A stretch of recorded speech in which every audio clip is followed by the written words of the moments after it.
இமயமலை பகுதிகளில் உள்ள ஆன்மீக தலங்களுக்கு செல்லும் சார்தாம் யாத்திரைக்கான விமானங்கள் பல்வேறு ஆபத்துகள் நிறைந்த சூழலில் பயணிப்பதாலேயே அடிக்கடி விபத்துக்குள்ளாவதாக விமானிகள் கூறுகின்றனர். இது குறித்த விவரங்களை பார்க்கலாம். கடந்த ஜூன் 15 அன்று கேதார்நாத்திற்கு பயணித்துக் கொண்டிருந்த ஹெலிகாப்டர் விபத்திற்குள்ளானதில் ஹெலிகாப்டரில் இருந்த 7 பேரும் உயிரிழந்தனர். மே 8 அன்று கங்கோத்ரிக்கு பயணித்துக் கொண்டிருந்த ஹெலிகாப்டர் விபத்திற்குள்ளானதில் விமானி உட்பட 6 பேர் உயிரிழந்தனர்.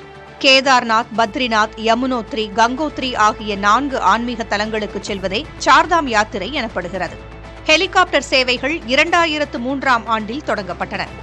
அதற்கு முன்பு இமயமலையில் 16 கிலோமீட்டர் நடந்து செல்ல வேண்டியிருந்தது. யாத்ரீகர்கள் எண்ணிக்கை அதிகரித்திருப்பதால் விமான பயணங்களின் எண்ணிக்கையும் பன்மடங்கு அதிகரித்துள்ளது. இந்த ஆண்டு மே 2 அன்று தொடங்கிய சார்தாம் யாத்திரை காலத்தின் முதல் மாதத்தில் மட்டும் சுமார் 9000 ஹெலிகாப்டர்கள் பயணித்துள்ளன. பனிமூட்டம் நிறைந்த அதிகாலை நேரத்தில் விமானங்களை இயக்க வேண்டியிருப்பதால் விபத்து ஏற்படும் ஆபத்து அதிகரித்திருப்பதாக விமானிகள் கூறுகின்றனர். மேலும் விமானங்களை இயக்க தேவையான உட்கட்டமைப்பு வசதிகள் போதுமான அளவு இல்லாததும் விபத்துகளுக்கு காரணம் என்று கூறப்படுகிறது.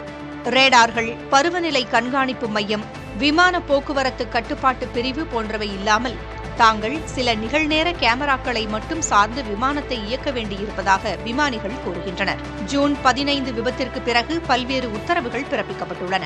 1 மணி நேரத்திற்கு 9 விமானங்கள் மட்டுமே இயக்கப்பட வேண்டும் என்பது அவற்றுள் ஒன்று. பயணத்தில் உள்ள விமானங்களை கண்காணிக்கும் அமைப்புகளை நிறுவுவதற்கான ஏற்பாடுகளும் நடந்து வருகின்றன.